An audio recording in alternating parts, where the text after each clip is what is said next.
Hello and welcome to the I3 lecture series hosted by the Masters in Digital Photography program at the School of Visual Arts. We are thrilled to have Danielle Jackson as tonight's guest speaker. Danielle is a critic, researcher, and arts administrator. As the co-founder and former co-director of the Bronx Documentary Center, she helped conceive, develop, and implement the organization's missions and programs. By the way, if you haven't been up to BDC, make it a priority this year. They have amazing programming in the photo gallery, but they also have incredible resources. They have a black and white darkroom. They have an amazing photo book library. I mean, really worth a trip to the Bronx. But to continue with Danielle, formerly she was the cultural department at Magnum Photos. She ran it. And she has taught at the Museum of Modern Art, International Center of Photography, and Parsons. From 2018 to 2019, she was a mentor in Magnum Foundation's Photography and Social Justice program. Danielle has written extensively about new strategies for the photography industry for the NEA, Artsy, and Repicture. Please help me welcome Danielle Jackson to our lecture series. Thank you. So I do need to, I need to speak to this. Nice to meet you all. Thank you so much, Jaime, for having me. I guess maybe just I'd like to see a show of hands. Who is a student here at SVA? Oh, good. Okay. And you guys are all digital photography people. What kind of work are you trying to do or aspiring to do? Did you say you were a student? Maybe we'll start with you. Okay. Here, speaking to the mic. Okay, I used to do like a wedding photographer and kind of travel photography, but now I'm exploring more in documentary style as well. Great. Some other people?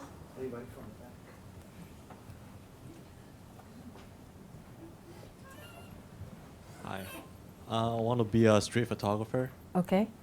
Street photography. Yeah, Cool. for non-money issue. For money, I would do something else, but That's a very good approach, I would say. I would recommend that.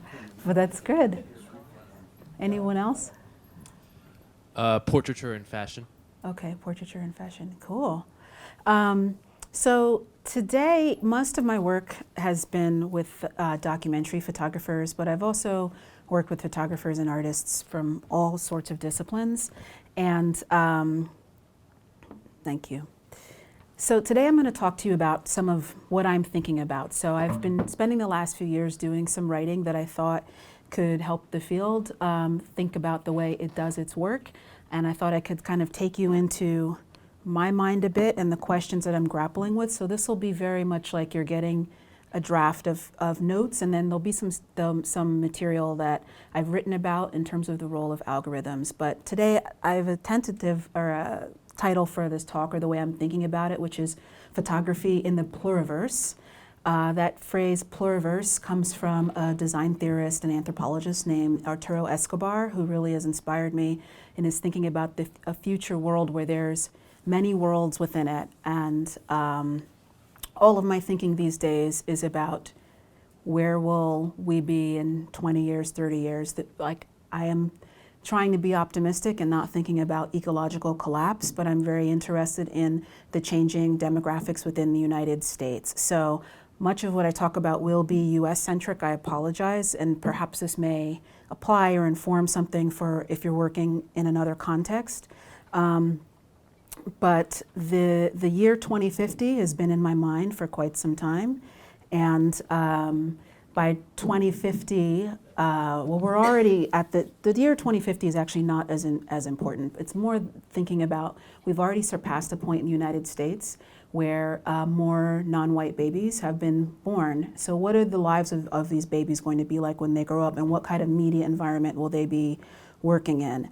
As I work with, mentor young photographers who are now being developed around the world, developed from their home countries, whether that's with Magnum Foundation or the BDC, what sort of industry am I suggesting people go into? Or is there another way of working? Is there another way of thinking? Okay, so it began a few years ago. I became concerned with algorithms, right? what do people know about, I wasn't expecting to kind of riff and have you answer things, but I think we'll do it that way. So I say algorithms very broadly. What comes to mind when you think about algorithms? You could just shout out some. Yes. Programmatic structures that define the behavior or outcomes of the inputs. Basically, Mm-hmm. you take a bunch of stuff, you throw it in there, Mm-hmm. you let it learn what it needs to learn, and it spits out kind of something around a set of parameters that you define. Yes, you gave a very good, I think, technical description of what it is. Essentially, something that is, maybe a rule set that you define a certain number of behaviors, and the output gives you something, right? So, what are some of the outputs that we've been seeing from algorithms? Anyone? What we see in our feeds. Everything, right? Everything is defined by algorithms. So I became really concerned with the fact that there are all of these programs now to diversify the field of photography, but it seems to me that it's very unlikely that this work will actually be ever seen by a broad audience because we're also circumscribed by algorithms. So started when, no, it didn't, actually as I was writing an essay on algorithms, I received a copy of the anniversary issue of the New Yorker. And when I looked at it in my mailbox, I freaked out for a minute. This is, of course, every year in the anniversary issue, they will have an image of their kind of icon, Eustace Tilley, which was drawn in 1925. And when I opened my mailbox and saw my issue with my name and my address on it, there was one, and I thought, is everybody getting this one, or is it just me? How far is hyper-personalization marketing gone? Right? So this image is called the butterfly effect. The butterfly effect is an idea that refers to or involves chaos theory, which is that one minute change in one localized area of a large system will have larger effects someplace else, right? And this was a huge idea that changed the way we think about all the natural world. The natural world was thought to be composed of all these discrete systems, and the butterfly effect suggested that systems can affect one another. So I was paranoid when I saw this at first, and I had to send some other people texts to see what they got. I had good reason to be paranoid. One day in Pinterest, I was looking up something, and I was given these outputs, a number of, I think these are 4 different black women with shaved heads, which is what I look like, I guess, on a basic level of description. So one thing that I often hear people say is that, I haven't seen someone look like me or in one arena or another, and I'm finding the description maybe is getting more and more hyper-specific and solipsistic, perhaps. So there were also all of the ads that have been marketed to me that I'm not sure. I know somehow my computer or the algorithm knows my gender, my race, and my general age. So I'm pretty sure other people, when they open Audible, they don't see this, or Betterment, or Intuit. If you use Mint or any of those apps, sometimes there's black men that are turn up. This is Navient, my student loan provider, cursed student loan provider. But generally there's always like a lighter skinned black woman with unprocessed hair. They don't know how I wear my hair, but somehow this is a kind of distinction. And I just began to wonder, when the market begins to drive visibility and representation, is it still another way of marginalizing people? Because probably no one else's, other people might not have to look at these representatives of a particular brand or idea. I don't know, it could be wrong. Maybe you all open Betterment and you see a mid-20s to early 30s-ish black woman, but I would be surprised. So this is a question that I have been thinking about. So the other idea that I've been working with or thinking through is what it means to be a person of my generation who was raised with the ideals of multiculturalism, right? So the idea was that eventually there's going to be this huge demographic shift. We're all going to participate in this shared construct of the country. There'll be many voices that will be able to be heard. I was maybe in middle school starting high school, when a lot of the culture wars started around what was included in materials on college campuses. So there was this ideal, but the idea was always that all of these people would be operating together, right? The reality now is, because of algorithms, we probably won't. Well, all the new groups of people will be ascending, as we can see here. This is the projection for the United States population in 2050. But my fear is that we're all going to be looking at completely different sets of information. So how do we form a shared consensus or a shared national identity? I met this young woman once. She was staying with me. She was Southeast Asian, and she was showing me everything she watches. She doesn't watch television. Everything she watches is on YouTube. And so she watches these channels with mostly other Southeast Asian protagonists, whether it's like beauty tutorials, whether it's comedians, whether it's sitcoms. And so I asked her, well, who else is watching this? I was talking with her about my frustration with movies and what do we see? And she's like, well, someday it's just, it'll be taken care of, and it'll just be us. And I was like, no, well, who else is watching what you're watching? How broad is that? So I don't think I don't think that's how it's going to go. I think a lot of people still believe in this mainstream. So the reality is more like this. This is actually something this is what's recommended to me on Instagram on my taxi ride over here. For some reason, and I don't know why or how it knows my race, because I've never provided that information, or my gender. But it always provides me, and those are always the markers that are suggested first. Yes? I would only ask, do you have pictures of yourself in your Instagram feed at all? I only have, the question was, do I have pictures of myself on my Instagram feed? So I actually have only posted 6 or 7 pictures since 2016. And there's one picture of me. There's one picture of me holding an ID card from when I had a fellowship at NYU. And I don't have facial recognition tagging on my Facebook, which is, I know it's pulling information from there. But as soon as I signed up, it's never stopped being like kind of popular memes and things that are from specific Black subcultures. A lot of what I actually don't really have any connection to most of these. Like, there's a lot of hair videos. I do not have hair. There's a lot of celebrity information that I don't pay attention to, like really deep in like Instagram feeds of reality TV people that I don't follow. But nevertheless, this persists in being the main kind of information that is shown to me. So this is, there was the dream of maybe what it would be like for us to all be able to be culturally fluid and learn about other groups and be knowledgeable and well-read and have looked at a lot of things, but this is really more of the reality. And it doesn't really look anything like my life either, which is, I live and work in a neighborhood that's in the Bronx, that's mostly Mexican, Puerto Rican, increasingly West African. I teach in spaces that are often where I'm usually like one of few Black faculty. So my world is my background, I was raised in like a blue collar white town. So none of that is really brought to bear on the things that are given to me, but this is what we have. So my concern where it comes to photographers, how does this all deal with photographers? That in the various programs that I've worked with, I continue to meet photographers who say that their audience is everybody. They're undertaking an elaborate project. They're building some really intricate web experience. They're planning to get people converting from Instagram. They've never checked metrics.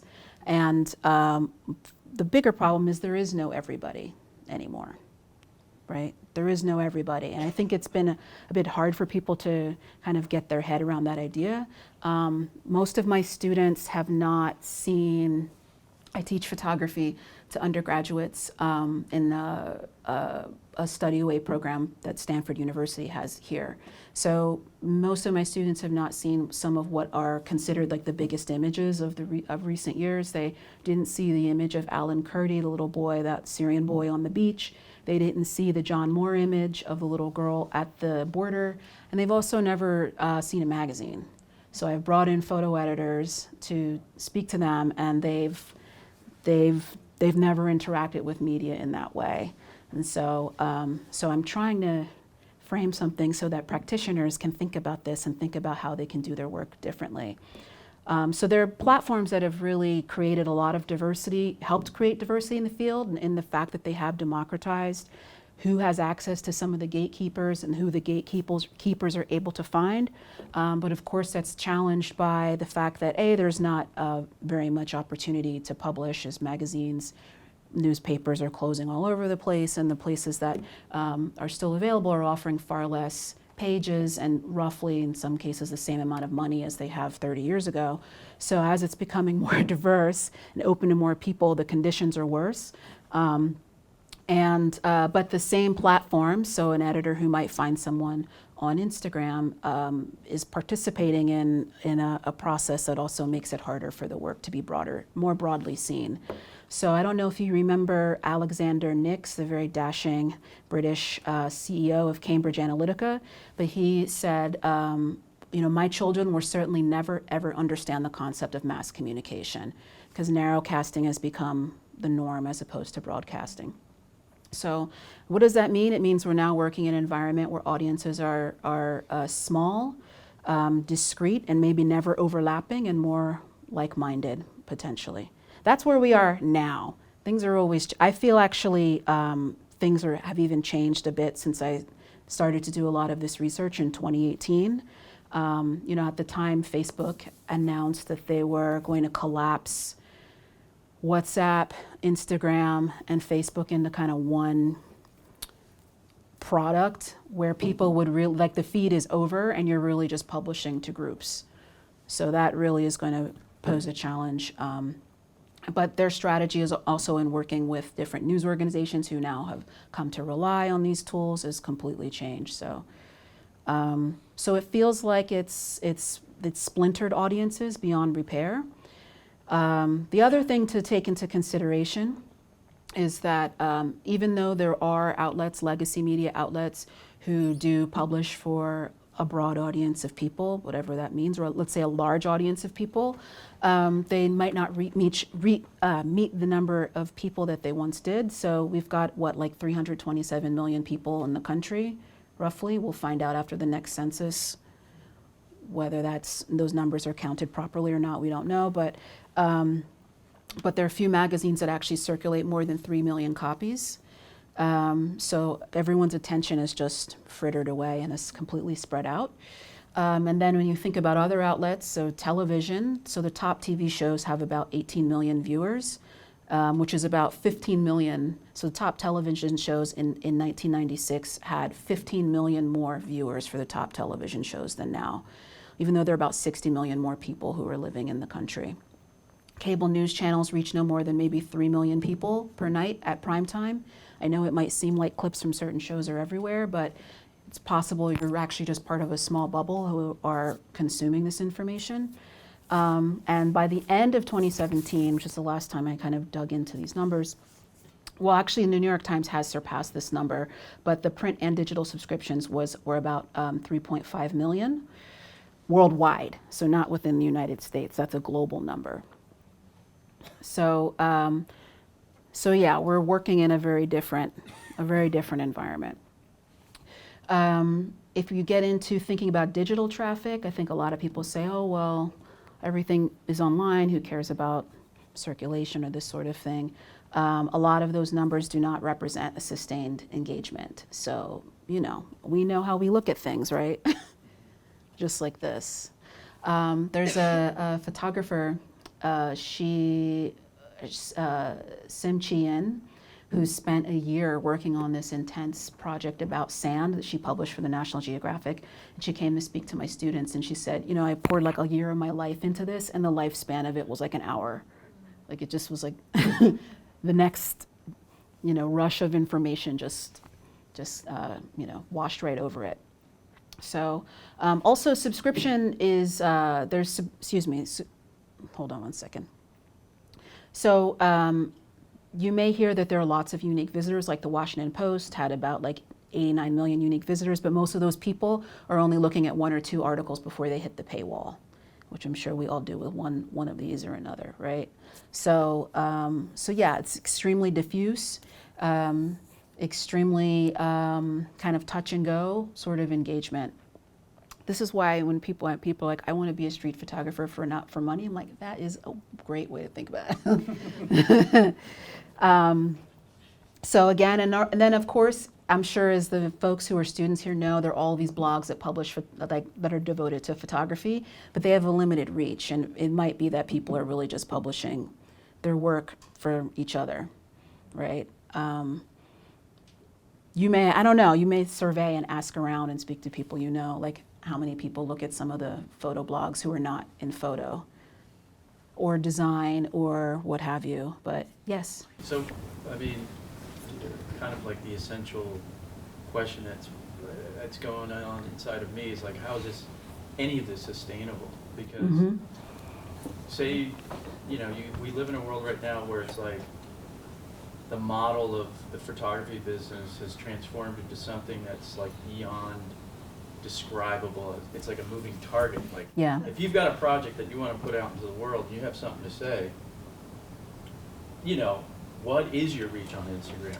What is your audience in Facebook? And it's like at this point, when you put content or you post your work up there, it's like you have to actually now pay to have a broader audience, or to have all your friends who are following you, or whatever the hell you're doing, to actually even potentially see like, a percentage of like your whole following.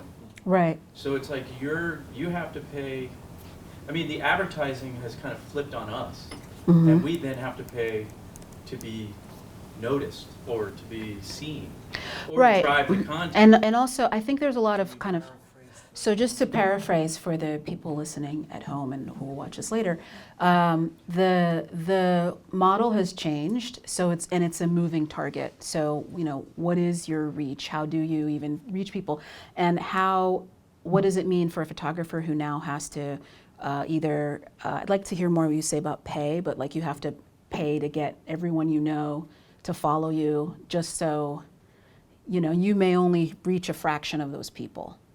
Yeah, so, and also I think there's a kind of confirmation bias too. Like having an individual person having 1,000 people follow them is insane. I mean, that's an enormous number of people.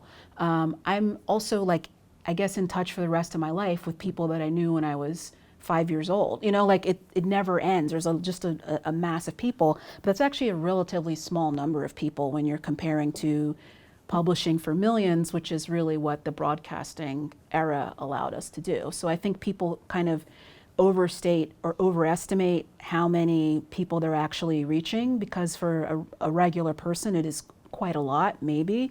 And I think people also overestimate or assume, I've noticed this in conversations with people about other things, but they assume that whatever they posted, somebody saw, which is not. I've had conversations with family members. They're like, I posted it, and I'm like, you're making so many assumptions. Like, A, that I was on my phone the day you posted it. B, that it showed up in my feed at all. C, that I decided to, like, there's all of these levels to our behaviors that even, in fact, that if you do reach that person, or if you do put it out there that way, that it'll ever even get picked up upon.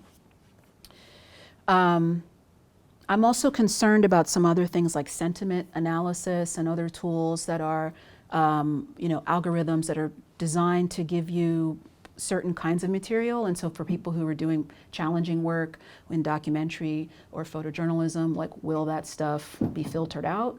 Because, what if we all miss the image of Alan Kurdi because it was not happy, right? Sorry, I just want to point one thing. Like, I posted, this is ridiculous for me to bring up, but I know where this is going. If you put something politically loaded on Facebook, for instance, I put a picture of Bernie Sanders that I made of him in Alabama last April, and I whatever, like, it's up on my like background wall of my Facebook whatever, profile. But that picture, and I suspect, I've been thinking about it for the last couple of days, about a week since I posted it. I'm like, I'm sure they're suppressing anything that's tagged Bernie Sanders on Facebook. Right. I mean, I have no idea. I'm not an expert in any Yeah. of this, but I'm thinking like no one sees this Mhm. picture. At least. So again, it comes down to this thing, Mhm. like you just mentioned.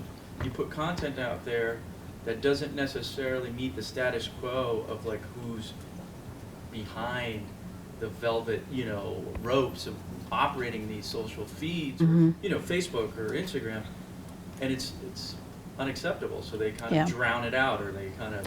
well, there's also the fact that I think by now many people are kind of past Facebook. So when I began teaching this photography class to like novices and non-majors for this one program 5 years ago, like we were still kind of talking about Facebook, and the terror attacks in Paris happened, and one of my students was very conflicted about whether or not she should post a flag, a French flag overlay over her avatar picture, and we had like a whole conversation about it, and the students didn't really know how Snapchat worked, and we're like so beyond that just in 4 or 5 years. Like we're past Snapchat, we're into TikTok, we're in like, the moving target is right? And so it's been interesting and painful also just to watch people try to keep up, and also to understand the kind of media that does end up dictating the story. So all of the viral videos of police brutality, for example, ended up shaping a conversation around injustice and politics for Black Americans. But there are also many documentary people I know who had been making really thoughtful projects about all kinds of issues affecting the Black community that no one has ever seen, and it didn't set the conversation at all. Right, so spectacle moved the conversation, virality moved the conversation, and even that virality is still kind of constrained by who your network is. So I think Pew found that African Americans were like many times more likely to have circulated those videos and see a lot of them. And I know I was organizing an exhibition as a consultant on this project that looked at like 100 years of like everyday people recording instances of abuse in the public. And within just the staff, like, my family is Black, which, adds an exponentially more number of Black people who will send my friend group. It had been in my feed more than way more than it had for other people, some of those videos. And I had to convince them, like, people are exhausted seeing this stuff. And they're like, well, I haven't. It's like, people are exhausted. But we were living in two different realities, and that's even around the thing that's viral, right? So, switch gears a little bit. So continuing with these ideas about algorithm, visual culture, audience, I thought I'd share a story from this morning.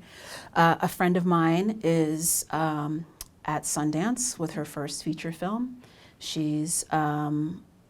It's very, very exciting, and it's doing really well. It's a film about a family that's being reunited after 17 years of separation, Angolan family. Very sensitive portrait of contemporary African life set here in Brooklyn. Nearly half of the directors among the 16 films in the drama competition at Sundance right now are women, and more than half of the 16 films are directed by people who are not white. So there's many options for these films of whether they'll get picked up or not, but they're also circumscribed in a way. There's many streaming options, so maybe these films will get picked up and they'll appear on Hulu or Netflix or wherever, and never to be seen by certain people. So it's really facing the same set of problems in a way. So this is a graph that the New York Times did about, in a story they called Box Office Hit or Best Picture at the Oscars. You can rarely have both. So what they show is that the films that have grossed the most and the films who win Best Picture have slowly started to drift apart. So in the 80s and into the 90s, we still had movies about people that were winning, that were bringing in the biggest box office. Moonlight, which won Best Picture, I guess, 2015, 2016, is here. So this is where it ranked in the box office, all the way back here in the 100s. top film that year was Star Wars: The Last Jedi. 12 Years a Slave, which won Best Picture, I don't remember which year now it was, 2012, 2013, was about, in the 60th percentile in the box office. So even as other industries are attempting to diversify, there are all these other initiatives to bring in women filmmakers, to bring in people of color as filmmakers, what have you. They're also working in a context where their work might not be seen by a large group.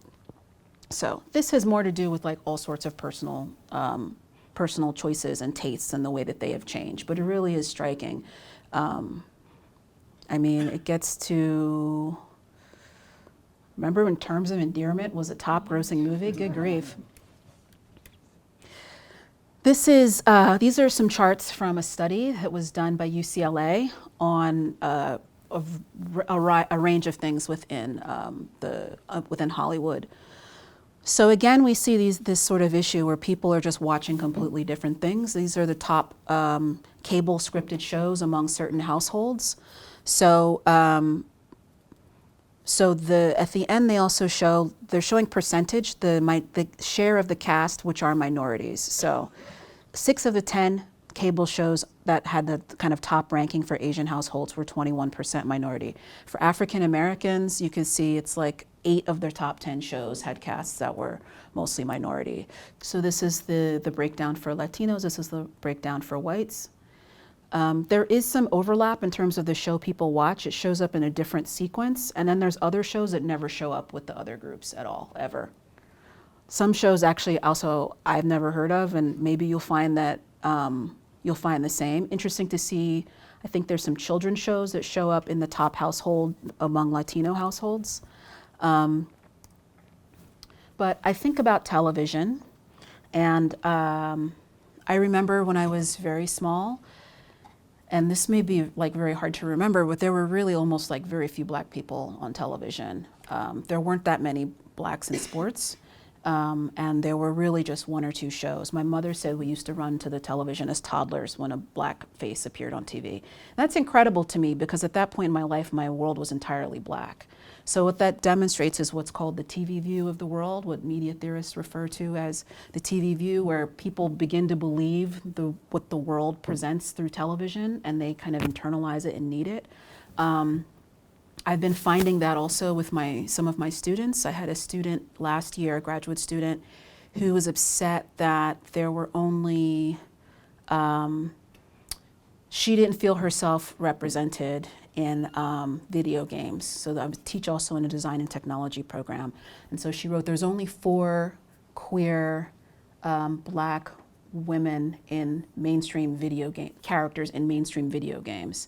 And to me, this was a little bit incredible because I remember when Vanessa Williams won Miss America, or the story of this, and my mother and her cousins crying because it was a black person. Just, that was like the basic kind of threshold, right? So these conversations that get more specific around complexion, class, background, body type, sexual identity, regional identity, had not really been fully articulated. And what's interesting is I think as media has kind of replaced folk culture, is that people kind of need that TV view or rely on the TV view of the world even more to see themselves represented. So I think everything's getting, like I said, more and more specific, right? Like the image of me with a bald head. I think about the words of a writer that I was researching a couple years ago, and she said, you know, I hadn't seen my experience in literature as like an upper middle class black person who went to private school. It was like, it got very, very specific. And then she's talked about meeting her agent, who was like a Southern Californian woman who had gone to this school and also was black. And like, she was like, that's when I knew that, you know, she would understand me. So we're getting into like identity categories, I think, that are so narrow that in a way, the algorithm can satisfy it, right? Because it's actually potentially going to show you something that is really just so specific that it just speaks back to you, potentially. So, but the question still is, you will see yourself, but who will see you? It's just something I want to share as I continue thinking about television. So this is a Tumblr post which is sharing a Twitter comment about the film Hidden Figures, which dealt with these women, African-American women in science. And, you know, he says, my 5 and 8-year-old watched Hidden Figures. They played scientists. Thank you, ladies. And so at the bottom, we see a commenter say, this is exactly why representation matters. This is from August. So this is a phrase that we hear a lot.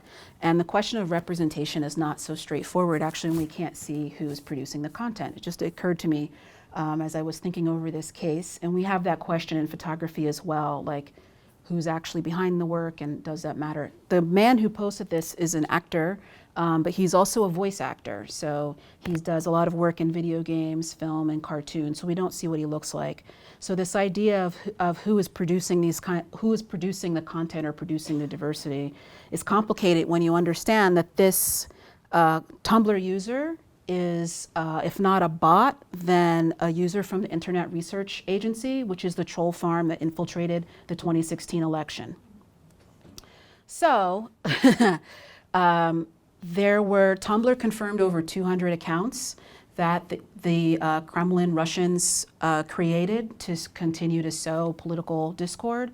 Some of the other names were Black and Proud, We Proud to be Black, Blackness by Your Side, Melanin Diary, Bleep the Police, Posting While Black, and Black to the Bones. Of course, this was all being produced by people in a troll farm in Russia. So, you know, the influence of comments like these cannot be understated. So the House Intelligence Committee found that just on Facebook alone, there were over 3,300 advertisements that were posted. 11.4 million Americans were exposed to these advertisements. The Internet Research Agency created 470 pages, which we now know many of them were targeting Black Lives Matter and people who were interested in Black Lives Matter. They were making like fake Black Lives Matter pages. I'm 90% sure that I got into an internet debate on like an artists of color forum with a troll. Like even at the time, before we even knew the Internet Research Agency was out there doing this widespread work, I wrote to someone else and I was like, something is off about this interaction. They're too extreme. Their positions were so extreme and so radical. And I just was like, it feels like a plant. Something feels off. So I have to like do some back research and confirm that account. And there was like nothing, they didn't really have a long history in their timeline. I was like, something is here. So there's 80,000 pieces of content on Facebook that's been created on these pages by the Internet Research Agency. So these are other things we have to think about as what we're publishing into and publishing for 2050 or beyond, right? If people who we can't see can create content that we believe to be a part of our culture or a group or what have you, does that actually open something up or what? So there are a number of things that I continue to think about when I think about how photography can situate itself or best prepare itself for the future and prepare the next generations for the future. I have some very basic questions about the future. So we're going to have this demographic shift, but who will be in charge? Who will be properly educated and who will have the resources? So photography is increasingly, you know, not the most remunerative job. And so I've written a little bit elsewhere in a report for the NEA about the potential for kind of labor organizing around low pay, around late pay, around you know, other issues like lack of insurance and what have you. This is the burden to the freelancer. So I've been very aware of, you know, if it's easier for people from particular class positions to become photographers, to subsidize that work. So those are some kind of basic questions to think about. And as I do the work that I do, mentoring and training people, you know, I'm always considering these things. So there's some other questions that we're going to have to think through as well. And these are more questions about like, how are we all going to live together in the world?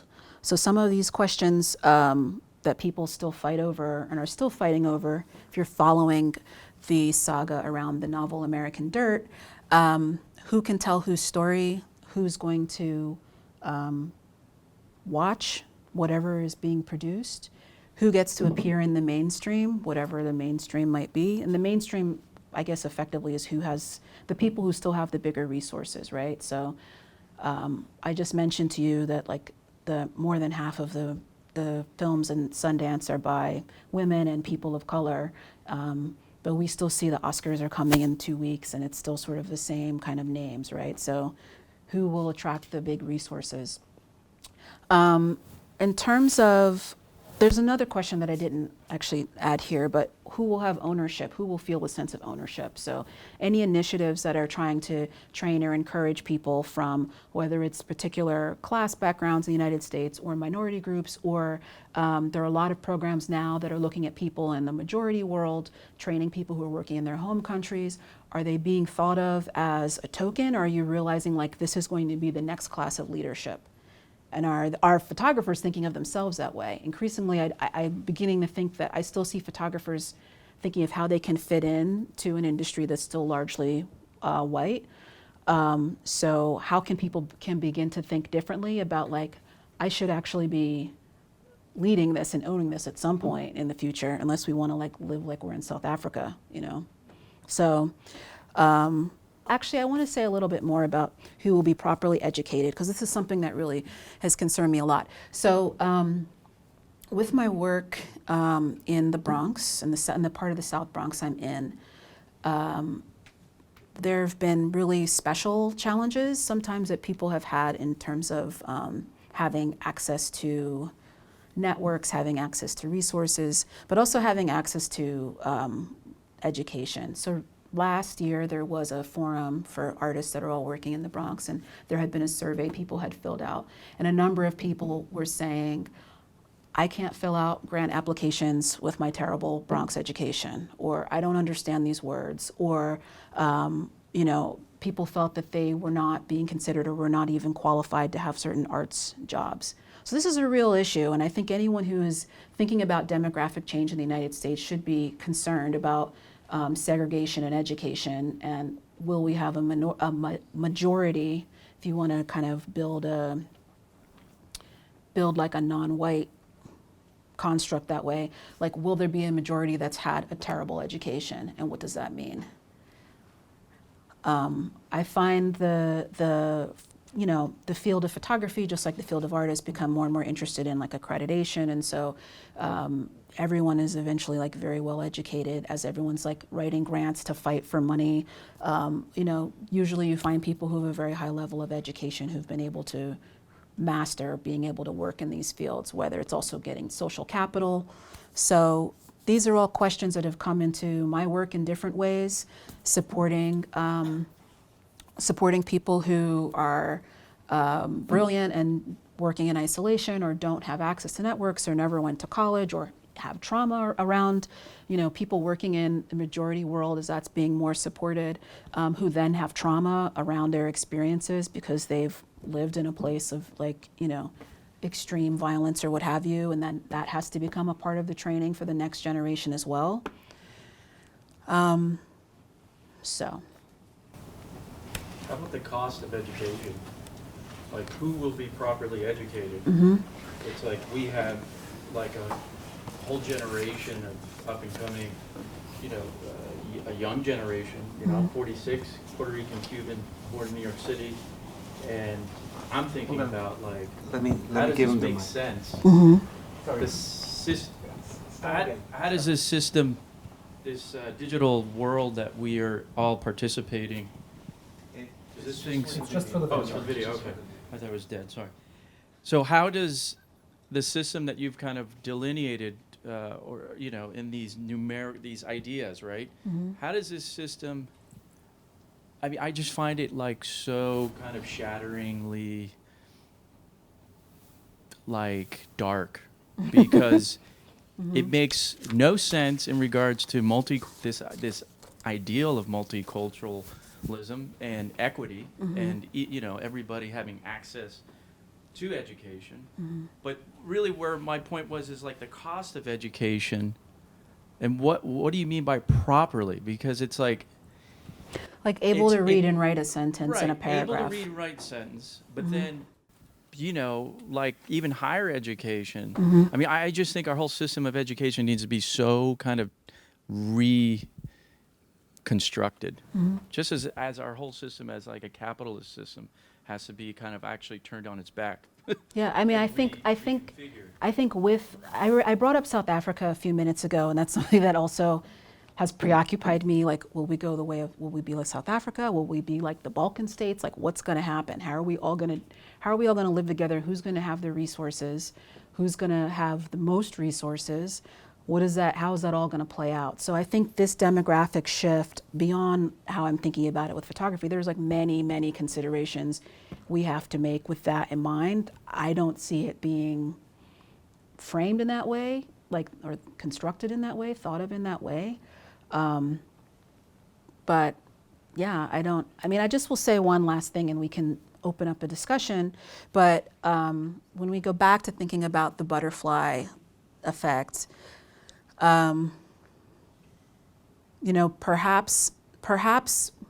it is possible. I mean, I've thought a lot about how working locally can be the answer to how to do the work as a photographer, what it means to,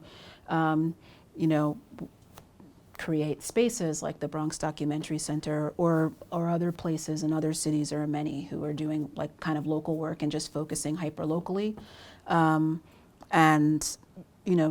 does that replicate? Does that come out? Does that scale outward? I can't say. There's one thing that I think about which I mentioned in this essay that I wrote, which is, thinking about who the work is for, and this position of always kind of making work, especially documentary work, to get people to care, to get people's empathy, to prove something to people. I meet a lot of photographers who are from underrepresented backgrounds, who consciously or unconsciously working in that vein. But there's also people who are very local. So I had a conversation with my barber a couple years ago, and he was talking about how he had never seen Black homeowners and he'd only seen them on television. And I knew a photographer who was working on this project right now that would probably never reach his feed. It would maybe be published in the New York Times or elsewhere, but it would actually never meet this person who was living 10 blocks from them, right? So what could it mean to just double down on something hyper local and hyper specific, which may feel like a real about face from the way that we've all taught to think about broadcast, right? But I do believe there's some possibility, there's some value in thinking that way and working that way. So that's all for me, and we can open it up for conversation. Yes? I only moved Hold on here. a second, please. Hold on a second. I'm going to pass around the mic. Please use it. It doesn't make your voice louder, but it's important for the video.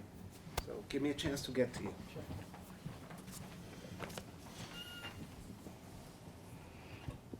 I moved here from Miami about 7 months ago. I actually work at SVA across the street. I live in Washington Heights, which isn't too unlike the neighborhood I grew up in when I was a kid in the Miami area, but I really didn't know anybody. I'm heavily on Instagram. I post relatively regularly and followed a bunch of photographers in Miami, and then I started following people in New York. That whole thing about algorithms, bubbles, I see it. I'm very particular about what I like, don't, ads, all that kind of thing. So most of the ads I see are related to photography, not much else. I don't get into politics and all that kind of stuff for the most part online. But if it wasn't for that connection, I wouldn't have met several other photographers in Washington Heights, which, by the way, aren't really representative of Washington Heights, interestingly. But it's starting to have knock-on effects. And there's an account called Uptown Collective that's run by a local. It's always trying to promote things up in that area. And, if you tag the account and you have some picture that's from the neighborhood, every once in a while you show up in the feed. And that's happened to me a few times. And I'm starting to see that effect in my account, people following me that are from the area. I follow Bronx Documentary Center, even though I haven't been there. And several, the People's Theater, things I haven't participated in, but I'm becoming more aware through it. So I see the benefit of the social media aspect, but I'm also I guess, not skilled in dealing with, like, how do I get myself engaged with people in those different places reliably, and, you know, to have that hyper-local thing, because that's exactly how I'm starting to feel about it. Somebody in some other place is not going to see what I put up unless there's some relation. Right. You know, those little orders, Yeah. degrees of separation. I mean, is what I makes just am beginning to think one strategy could be to kind of use the tools that advertisers use to your benefit, which is like hyper targeting and figuring out who you have to target and what profiles you need to target, as obscene as it might be, but maybe that's, you get enough of those and it builds enough people. But regardless, I also just think that that there's so many new skills that photographers have had to learn anyway and have to take care of as freelancers, that it's best to just, people are going to have to partner with people who actually know more than them and know about this stuff. Like, there's somebody who understands all of this much better. So maybe that is an approach. Describe that role, like if you were to say, I'm teaching, or this role of like navigating what you just described, which is like researching the back end of how to get content out there in the most kind Lots of of like visible way. media planners Media planner. or people who are really smart with SEO and Right, right. Because it has nothing to do, obviously, with any kind of photography or visual right. art. Yeah, it's That's and a it's just whole more different- unpaid labor, right? Right. So, I mean, again, like I don't know that it's not scalable to do that, but yeah, there's also a way that the network can work where people are finding each other, but it's remarkable how it really does depend on knowing the right one person or right account or right thing that opens up all of these other things. And I see it from when I hear younger people in the Bronx, and they're like, they don't know how to find the thing, you know, and they're in New York and it's all here, but knowing how to find it, and a lot of time that's mediated through your real life networks, right? So your real life networks, and I have a statistic somewhere, maybe from Pew or someplace else. It's really your in-life networks that affect everything more than what the platforms are choosing from you, because you're going to know what the people you know, right? That's one of the things that, I mean, when you go to the BDC, it's really apparent, is the community is very vibrant.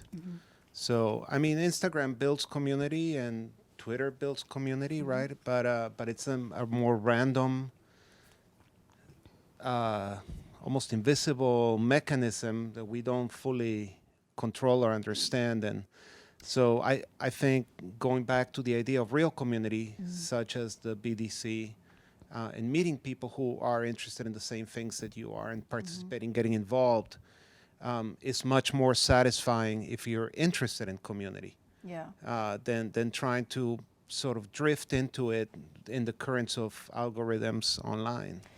I mean, I'd love to hear other people's opinions, but I was having a conversation with someone, and it might be like I'm completely just like checked out and off base and not a part of things, but I also feel like there were more in-person community photography things like 10 years ago.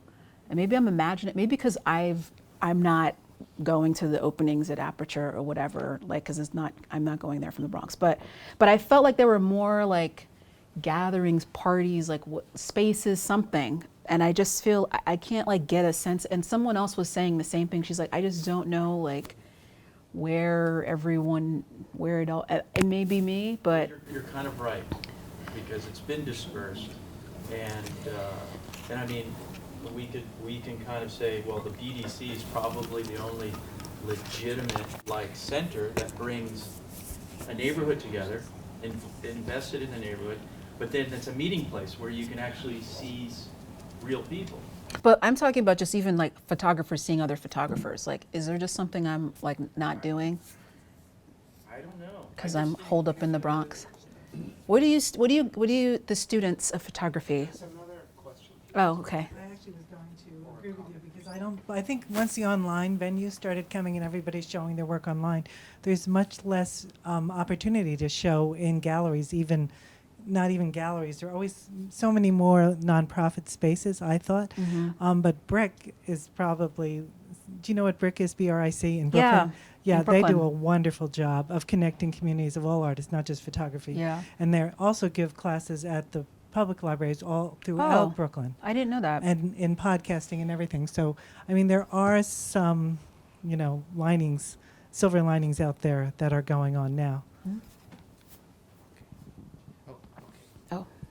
Just one quick observation. I'm not a photographer, but it sounds like the marketing is becoming, digital marketing is becoming more and more important to survive as a photographer. So shouldn't this be part of the photography education? What do the students think? So for a couple years, I ran a class or program, I guess, at ICP, International Center of Photography, called Boot Camp. And it was part of, I saw a number of people trying to develop these kinds of professional practices that talked about marketing, talked about the right way to write an email to this person, talked about how to use even within the time period that we did that, the marketing practices had changed. I had a couple come in, and the one showed like the emails that he wrote when he was trying to get work, and she was like, I don't even have a website, I just do Instagram, and I get paid a lot to make gifts for Instagram, and that's like how I'm doing it and thriving and, making my practice work. And so yeah, but I think that has been a trend. People feel as though a little bit more responsibility to send, I think institutions are feeling a bit more responsibility to send people out with some more tangible. I went to film school and we did not really get that, but it's something people have to kind of keep up with. Do they offer that? Is that offered here at SVA? These sorts of classes? Marketing stuff? Yeah.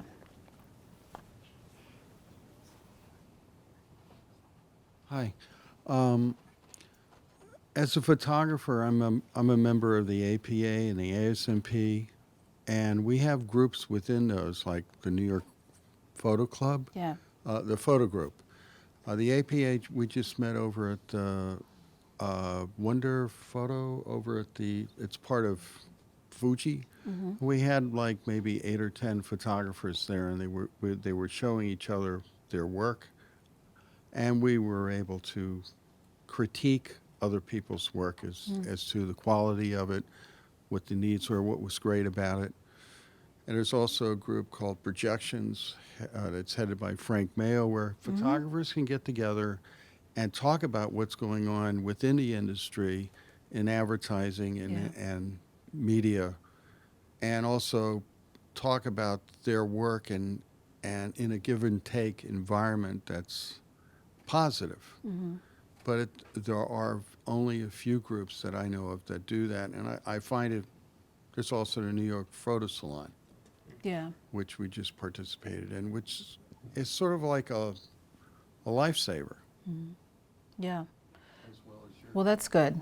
I mean, I'm not a photographer, so that's why I'm like, it could be me and I'm missing things, but that's good to know. And Frank Mayo's a great person to know too, if you're doing advertising stuff. I had him speak to my students at ICP. Sorry, did you raise your hand? No. Sorry. Oh, hi.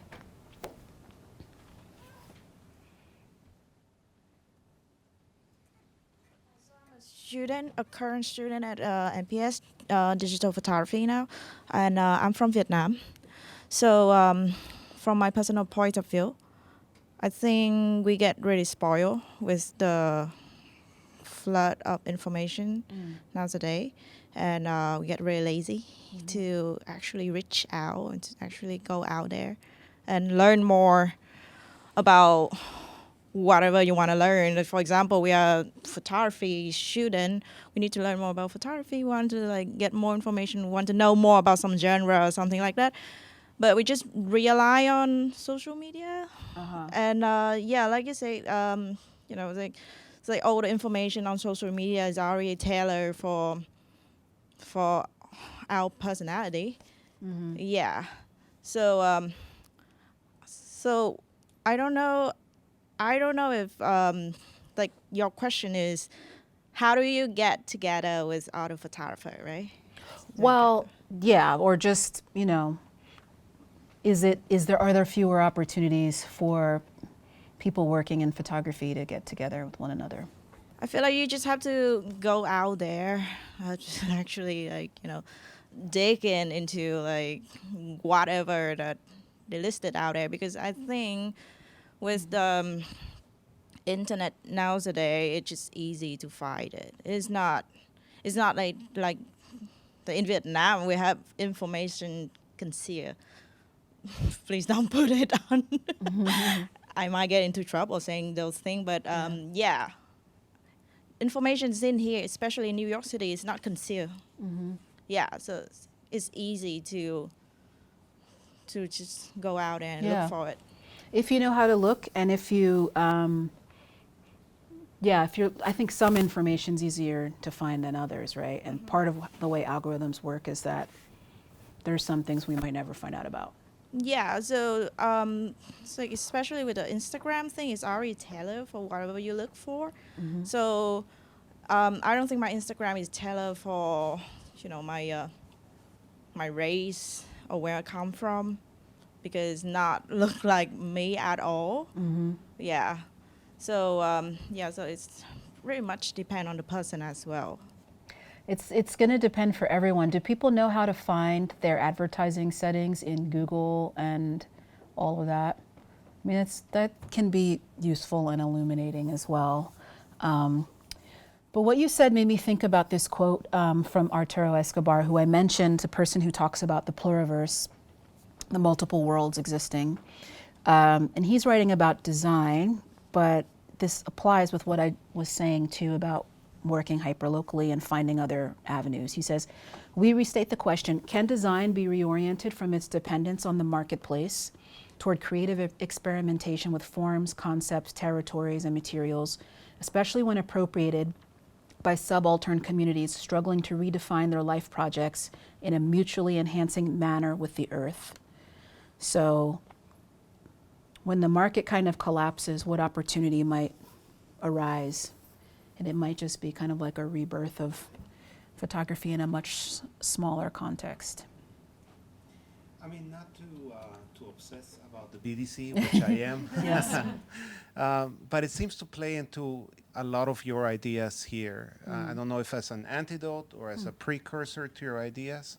I mean, if you don't mind speaking a little bit about that dream before there was a BDC. Sure. I mean, what did it take to make it happen, and how is it sustained, and how does it relate the reality of that, which is a local, community-based, very vibrant institution that keeps expanding? How does that play into the ideas that you talked about tonight? So, okay, I'm trying to think where I should start. All I can talk about are the first 4 years, because I've only just been working in a consulting capacity in and out on different projects with the BDC since 2015. I stepped away to work on other things. But,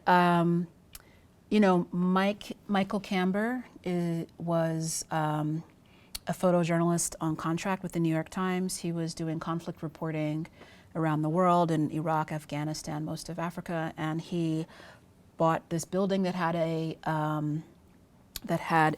what is it called on the first floor? A storefront. So he was thinking it might be interesting to have a gallery. At the time, I was leaving Magnum Photos, and part of my work there had been traveling exhibitions around the world.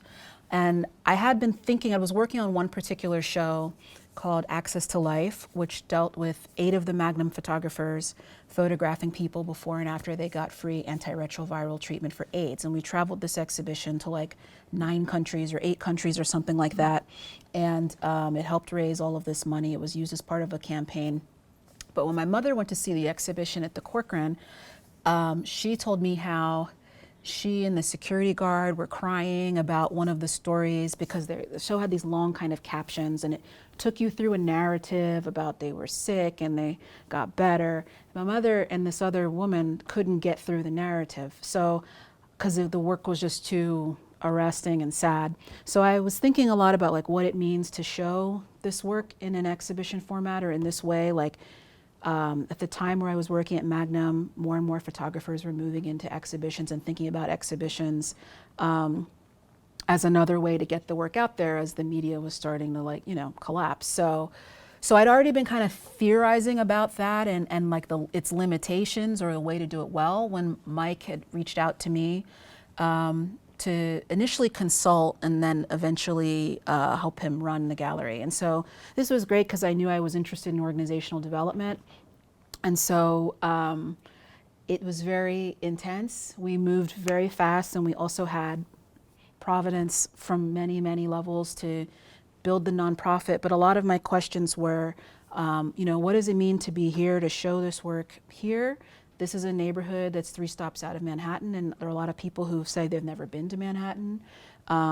So I brought to it a lot of the practices that I knew were being explored at the time, whether it was through I'm personally very interested in social bridging and what does it mean to have multiple people in the room. I'd been to like one after another photography thing that was like not very diverse, at all. I'd been to Oral Photo Festival, and like it just was like, how do you bridge? How do you take resources and make them available to people that don't have them?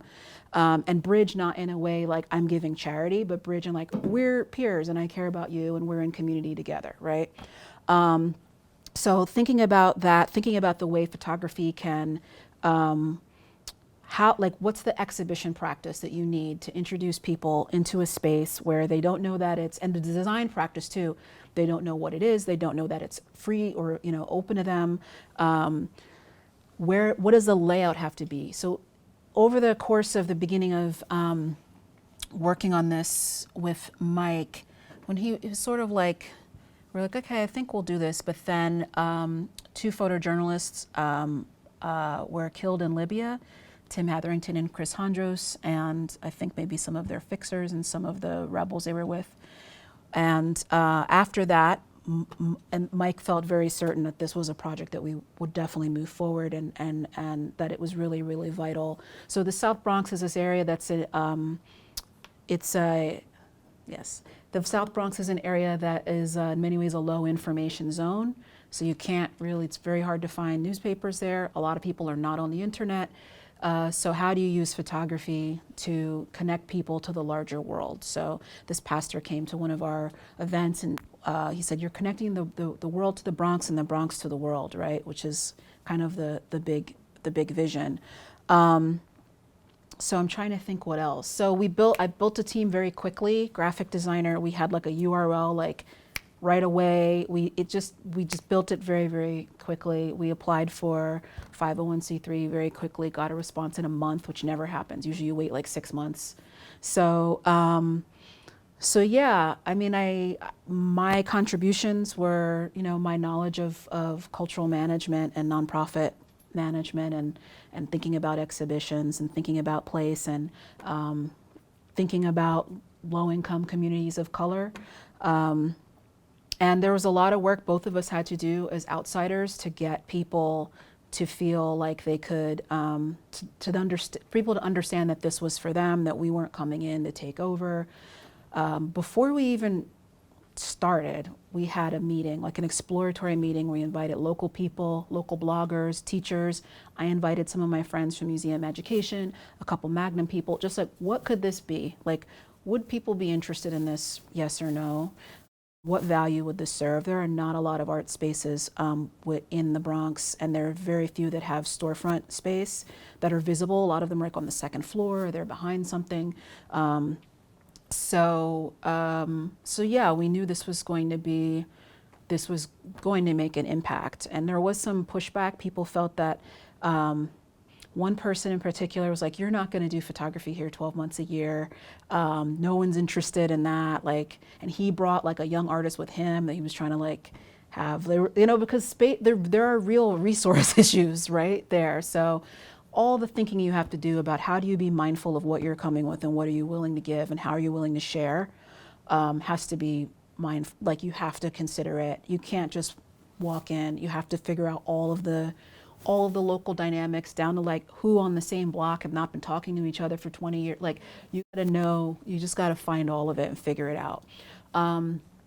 We began with a summer screening series as we were building the gallery that was out on the patio, on the garden, that we called Movies at Sundown. And this was to introduce people to the fact that the space was here because the building had been abandoned for 20 years. So this is here, it's open to the public. So we had outdoor screenings, built an email list very quickly.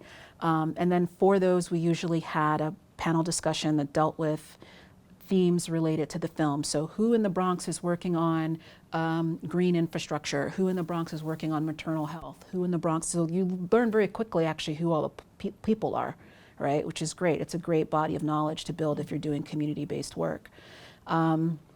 So I could go on many, many, many things, all sorts of things and sensitivities to be aware of. Perhaps just to bring it back to your Yeah. talk tonight. Yeah. Did you find creative ways to break that algorithm barrier or to use it to your advantage to get BDC on the map? Well, when we started in 2011, Facebook was still the thing. And so you could still have like 5,000 people following. You know, if you just had the right person. So we had this blogger, like he had a huge reach. And so you figure out who the people are that are the amplifiers, and that helps. And then also like all of the news, local news, like the BDC is on Bronx News 12 for like, you know, many of the shows in the local paper that's 5 pages long. Like like you have to hit all of it. You have to reach. We had our PR person. I came in with a big list, and then we added also the local publication. So all of that is really important. There's always things to learn too about just how to keep finding people. Like the thing that I wish we had done, and that I will probably do in the future with another Bronx project I'm working on now, is just like getting on local radio, and not WNYC, but like getting on the Black radio stations, getting on the Spanish language radio stations. Like when I go to my barber shop, they're listening to WBLS. Like you got to be on that. You can't bring like, so this is a kind of like mindset, like even though Mike had been at the New York Times and I had been doing whatever with Magnum, like you just have to understand and figure out like, if my goal is to reach people, where are the people? So, so there's lots of things. There's lots of deep listening as an institution that you have to do. Sitting and doing gallery hours and meeting all the people who come through the door is, you know, the best education you can get in a place where you haven't been. Hearing people's impressions of the neighborhood, what it meant for us to be in the neighborhood, skepticism, admiration, any of it. I heard things that I've never expected to hear. We did a show on refugees. 2 different people came in and said they didn't want to hear anything about refugees because refugees get more like support or money than they do. It's like, oh, I just need to listen. You know, you just listen and learn, and then okay, so how do we do things differently? So, does that help? Sure.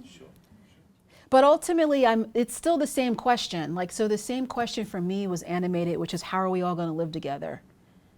So for me personally, the BDC, like in my thinking was like, this is an experiment. This is a way to like figure this out and feel this out. And can I bridge people through this? Can I help people have opportunities, and not even opportunities, because I also feel like that can get to feel like a patron word, but just like, I don't know, I like the expansive, can you get a bunch of really interesting different people in the room with different experiences and have everyone feel a piece of ownership and like they belong. A lot of the volunteers, at least in the beginning, I can't speak for now, had nothing to do with photography. They were the nutritionist at the school down the street. They lived around the corner, whatever, you know. So having people take ownership of it and making sure, in the beginning, like people got a print, but sometimes what people need is like a Metro card actually or something else. So figuring out the needs of the people who are helping you too is really important if they're not there for the professional, you know, network. Sorry, I've got a couple things I'd like to say. I mean, so not to like go on this BDC campaign of like how amazing BDC it is, because it is an amazing thing that you and Michael and many other people work together to build. But that model, hyper-local model, seems like the kind of thing that should be thought about in terms of bringing how you bringing that framework into all kinds of different communities that are low income level, low information, and are dominantly a landscape of minorities, right? Where you can kind of like, diversify the cultural understanding of community and communication. Yeah, I mean, Right? the important thing though to recognize is that there are groups everywhere doing this. They might be doing it about like getting people to vote, or they may be organizing around their church, or they may but understanding also and figuring out who to learn from. Like the church across the street from the BDC has been an amazing resource, and I've learned personally a lot from some of the people there who've been organizing for years. So like not coming in and like you have to hold firm and know certain things are going to work. Like, yes, this will be a photo gallery for 12 months of the year, but you also have to be open and willing to learn and understand, the landscape and where you situate yourself. Because there are a lot of practices that are just coming out of other fields, community health workers, all sorts of things. And so.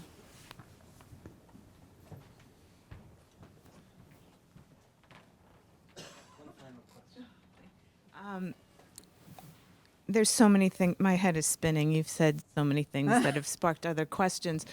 But I think how it started was with this Pleuraverse, and how instead of broadcasting, we're now narrowcasting. And then based on what you just spoke about, the development of the BDC, it seems to me that it comes down to that simple thing of human contact is always going to be necessary and fundamental to building bridges and building communities. But taking this narrow casting, in a sense, perhaps can make that easier. I don't know, I'm just thinking out loud of kind of bridging the technology where a lot of people are living in communities online, which isn't necessarily true communities, because everybody, you've mentioned how people are still trying to figure out how do we get into the person-to-person communities. I mean, maybe using those together, and that's what I do. I used to be a lawyer. I knew nothing about photography. I had a portfolio review with a few people. I Facebooked them when Facebook was a big thing, and then I saw who they were following, and then I said, oh, there's an event here, and I went, and little by little I started building a real community.